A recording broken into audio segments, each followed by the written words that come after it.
Gold, trusted gold buyers. మీరు తాకట్టు పెట్టిన బంగారాన్ని విడిపించి ఈ రోజు ఉన్న మార్కెట్ ధరకు కొనబడను.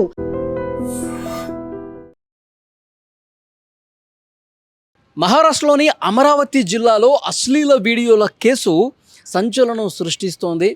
ఒకటి కాదు, రెండు కాదు, ఏకంగా 180 మంది అమ్మాయిల్ని ట్రాప్ చేసి 300కు పైగా వీడియోలు తీసినటువంటి ఈ కేసు ప్రస్తుతం అమరావతి జిల్లాలో చాలా సంచలనంగా మారినటువంటి పరిస్థితుంది.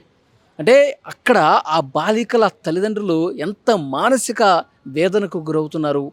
అంటే అమ్మాయిల్ని ఏ విధంగా ట్రాప్ చేస్తారు, రూమ్కి తీసుకుపోతారు, లైంగిక దాడులకు పాల్పడతారు, వాళ్ళ వీడియోలు తీస్తారు, ఇంటర్నెట్లో పెట్టారు.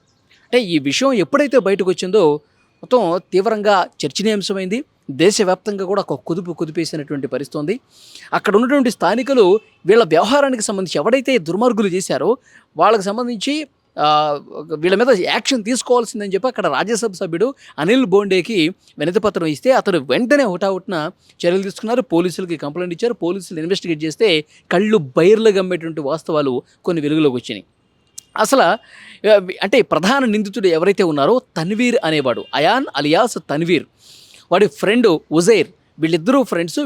వీళ్ళకు ఒకటే పని, అమ్మాయిలు ఎవరున్నారు మన కాలనీలో కావచ్చు, అటు పక్కన కావచ్చు, వేరే గ్రామంలో కావచ్చు, ఎవరెవరు అమ్మాయిలు ట్యూషన్లకు వెళ్తున్నారు, ఎవరెవరు టీనేజ్ అమ్మాయిలు ఉన్నారు, ఎవరెవరు స్కూళ్ళకి వెళ్తున్నారు, కొత్తగా కాలేజీలకు వెళ్తున్నారు, ఇలాంటి వాళ్ళని వాళ్ళు ట్రాప్ చేస్తారనమాట. ఇలాంటి వాళ్ళని ముందుగా సెలెక్ట్ చేసుకుంటారు. వీళ్ళిద్దరూ ఫ్రెండ్స్ అంటే బెట్లు కట్టుకుని మరి నువ్వు ఆ అమ్మాయిని పడేస్తావా లేదా, నువ్వు ఆ అమ్మాయిని పడేసినట్టయితే 3000 రూపాయలు, లేదంటే వీడే చెప్తాడు ఆ బ్లూ డ్రెస్ అమ్మాయి కనిపిస్తుంది కదా, ఆ అమ్మాయిని నేను ఒక వారంలో పడేస్తానంటారా, ఎంత బెట్టు, నేను ఆ అమ్మాయిని ట్రాప్ చేస్తాను, రూమ్కి తీసుకుపోతాను, ఆమెతో సన్నిహితంగా ఉన్న వీడియోలు కూడా నీకు చూపిస్తాను, నాకు ఎంత ఇస్తావు. సో ఈ విధంగా పోటీలు పడి మరి అమ్మాయిల్ని ట్రాప్ చేసి వాళ్ళతో మాటలు కలిపి లోబరుచుకొని రూముకు తీసుకుపోయి చాలా దారుణంగా వీడియోలు తీసి బిహేవ్ చేసినటువంటి కేసు. నిజంగా ఈ వార్త చెప్పడానికే చాలా బాధ కలుగుతున్నటువంటి విషయం. ఎంతోమంది అభావ స్వభావం తెలియనటువంటి ముక్కుపచ్చలారినటువంటి అమాయక ఆడపిల్లలని ట్రాప్ చేసి దాదాపు 300 నుంచి 400 మంది వరకు అమ్మాయిలకి సంబంధించిన అశ్లీల వీడియోలు చిత్రీకరించి వీళ్ళు నెట్లో కూడా పెట్టారు. ఇది జరిగినటువంటి ఈ కేసుకు సంబంధించినటువంటి వ్యవహారం. ఇక్కడ వీళ్ళు ట్రాప్ చేసిన తర్వాత ఇంకొక వేరే ఫ్రెండ్ ఉన్నాడు. ఆ వేరే ఫ్రెండ్ ఫ్లాట్కి తీసుకెళ్తారు. ఫ్లాట్కి తీసుకెళ్ళేటప్పుడు అక్కడ వాడికి 500 రూపాయలు ఇస్తారంట. 500 రూపాయలు ఇచ్చేసి ఆ ఫ్లాట్కి తీసుకెళ్ళి ఆ ఫ్లాట్లో వాళ్ళు సన్నిహితంగా ఉంటూ తర్వాత ప్రైవేట్ వీడియోలు వీడన్నీ కూడా లైంగిక దాడికి పాల్పడేటటువంటి అవి కూడా రికార్డ్ చేస్తాడు. ఆ అమ్మాయికి తెలియకుండానే రికార్డ్ చేస్తాడు. రికార్డ్ చేసి అవి చూపించి మళ్ళీ లైంగిక దాడికి పాల్పడతాడు. అవి చూపించి డబ్బులు డిమాండ్ చేస్తాడు. ఈ విధంగా వీళ్ళ వ్యవహారం సాగుతుంది. గత కొన్ని నెలలుగా ఈ విధంగా చేస్తున్నారు. తన్వీర్ అనేవాడు, వాడి ఫ్రెండ్ ఉజైర్, వీళ్ళిద్దరూ కలిసి మహారాష్ట్రలోని అమరావతి జిల్లాలో చాలామంది అమాయకుల ఆడపిల్లల జీవితాలు నాశనం చేసినటువంటి పరిస్థితి ఉంది. ఇప్పుడు ఈ వ్యవహారం ఎట్లా బయటకు వచ్చింది? రాజ్యసభ సభ్యుడు అనిల్ బోండేకి ఇన్ఫర్మేషన్ ఎట్లా తెలిసింది అంటే, వీడు ఉజైర్ అనేవాడు, తన్వీర్ ఫ్రెండ్ ఉజైర్ అన్నాడు కదా, వీళ్ళిద్దరికి డబ్బు విషయంలో ఒక దగ్గర చెడింది. నువ్వు ఆ అమ్మాయిని ట్రాప్ చేస్తే నాకు 10,000 రూపాయలు ఇస్తానన్నావు, లేదంటే ఆ అమ్మాయి వీడియోలు, ఆ అమ్మాయితో సన్నిహితంగా ఉన్న వీడియోలు నువ్వు పెడితే 20,000 ఇస్తానన్నావు. సో ఈ విధంగా చెప్పినటువంటి డబ్బులు ఇవ్వకపోవడంతో ఈ ఉజైర్ అనేవాడికి కోపం వచ్చి ఆ వీడియోలు ఏవైతే వీళ్ళిద్దరూ ఉన్నటువంటి వీడియోలు ఉన్నాయో, అమ్మాయి ప్లస్ ఈ తన్వీర్ అనేవాడు, వీళ్ళ ఫోటోలు ఇంటర్నెట్లో పెట్టాడు. ఇంటర్నెట్లో పెట్టిన తర్వాత వాళ్ళకి సంబంధించినటువంటి సంబంధికులు చూసి వెంటనే పోలీసులకు కంప్లైంట్ చేయడం, తర్వాత రాజ్యసభ సభ్యుడికి కూడా వాళ్ళు రిక్వెస్ట్ చేసి తన మీద యాక్షన్ తీసుకోవాలని చెప్పడం, ఇవన్నీ చేస్తే భాగవతం మొత్తం బయటకు వచ్చింది. తీగ లాగితే డొంక కదిలినట్టు కొన్ని నెలలుగా చేస్తున్నటువంటి వీళ్ళ వ్యవహారం. వాడి తన్వీర్ అనేటువంటి వాడి ఫోన్ చెక్ చేస్తే 300కు పైగా అశ్లీల వీడియోలు ఉన్నాయి.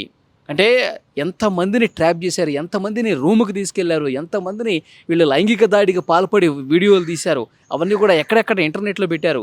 ఇప్పుడు సైబర్ సెల్కి కూడా కంప్లైంట్ చేసి వీడు ఏ వీడియోలు అయితే ఇంటర్నెట్లో పెట్టాడో వాటన్నిటిని కూడా తీసే కార్యక్రమం కూడా ఇప్పుడు చేస్తూ ఉన్నారు. అంటే చూడండి, ఇప్పుడు స్థానికంగా అమరావతి జిల్లాలో ఆడపిల్లల తల్లిదండ్రులు గుండెలు బద్దలైపోయినటువంటి పరిస్థితి ఉంది.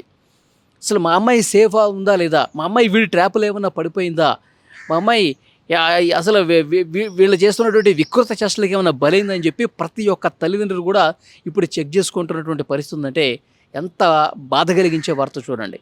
అంటే డబ్బుల కోసం వాళ్ళు బెట్టింగులు వేసుకొని అమ్మాయిల జీవితాన్ని ఏ విధంగా నాశనం చేశారో కూడా ఇక్కడ క్లియర్గా అర్థమవుతుంది.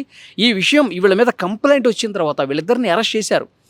మొత్తం 8 మంది ఉన్నారంటే వీళ్ళందరినీ గ్రూప్ టీమ్ని వీళ్ళందరినీ అరెస్ట్ చేసిన తర్వాత ఇన్వెస్టిగేట్ చేస్తూ వీడు ఎక్కడైతే నివాసం ఉంటున్నాడో ఆ ఇల్లు, ఆ ఇంటికి సంబంధించినటువంటి వాళ్ళ కుటుంబ సభ్యుల ఇళ్ళు ఏవైతే ఉన్నాయో అవన్నీ కూడా అక్రమ కట్టడాలని చెప్పి మున్సిపల్ అధికారులు కూడా తేల్చారు. వాటిని బుల్డోజర్ సాయంతో కూలగొడతా ఉన్నారు. ఇలాంటి దుర్మార్గులు, దుష్టులు మళ్ళీ అక్రమ కట్టడాలు కట్టుకొని నివసిస్తున్నారు. అసలు వీళ్ళకి జీవించే హక్కు లేదు. అలాంటిది అక్రమ కట్టడాలు కట్టుకుని మరి వీళ్ళు నివసిస్తున్నారని చెప్పి బుల్డోజర్ సాయంతో మొత్తం కూడా డిమాలిష్ చేసే కార్యక్రమం కూడా ప్రస్తుతం జరుగుతుంది. అక్కడ స్థానికుల నుంచి పెద్ద ఎత్తున నిరసన వ్యక్తమవుతుంది.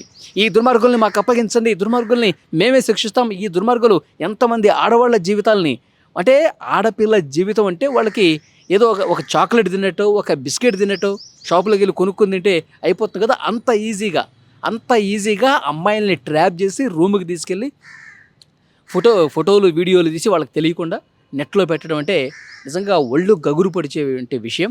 సో ఇలాంటి దుర్మార్గుల్ని కఠినంగా శిక్షించకపోతే వీళ్ళు ఇంకా ఇలాంటి రాక్షసులు ఇంకా పేటరేగిపోతారు. కాబట్టి వాళ్ళందరికీ కనువిప్పు కలగాలంటే వీళ్ళని ఉరిశిక్ష వేయాలి. ఆడవాళ్ళ జీవితాలను నాశనం చేసినటువంటి ఈ రాక్షసుల్ని ఉరిశిక్ష వీళ్ళకి కరెక్టు, లేదంటే మాకన్నా అప్పగించండి, వీళ్ళకి ఎలాంటి బుద్ధి చెప్పాలో చెప్తామని చెప్పి అక్కడ ఉన్నటువంటి స్థానికులందరూ కూడా చెప్తున్నారు. చాలా బాధాకరమైన విషయం. ఆ ఫోన్లో 300కు పైగా ఆడపిల్లల జీవితాలు అంటే 4 గోడల మధ్య వీళ్ళ వికృత చేష్టలకు నలిగిపోయారంటే చాలా బాధ కలుగుతున్నటువంటి విషయం. సో డెఫినెట్గా ఈ కేసుని అక్కడ పోలీసు యంత్రాంగం, అధికారులు కూడా చాలా సీరియస్గా తీసుకున్నారు. ఇంకా ఇన్వెస్టిగేషన్ చాలా సీరియస్గా జరుగుతుంది. అన్ని ఆధారాలని కోర్టు ముందు ప్రవేశపెట్టి చాలా కఠినంగా శిక్షించే ప్రయత్నం చేస్తామని అక్కడ పోలీసు అధికారులు కూడా చెప్తున్నారు. డెఫినెట్గా ఇలాంటి వాళ్ళకి ఎంత కఠినంగా శిక్షిస్తే బుద్ధి వస్తుందన్నది కూడా ఈ వీడియో చూసిన వాళ్ళు కామెంట్ బాక్స్లో తెలియజేయండి.